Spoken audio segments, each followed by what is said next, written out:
Hey, Tech Guide Ninjas here. Hope you're having a good day today. So today we're going to look at how to set your Gmail profile picture.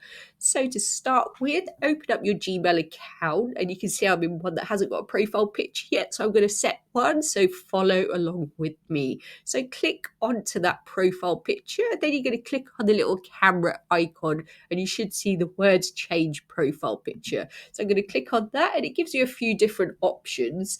So you can browse different illustrations, you can add something from Google Photos, you can upload from your device or take a picture right there.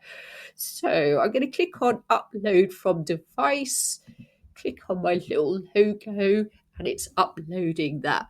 So you can edit it a little bit, make it bigger or smaller, move it about slightly, rotate it until it looks right. Then when you're happy, click on next. So you can also decide who gets to see your profile picture. So you can let anyone see it or only people you interact with.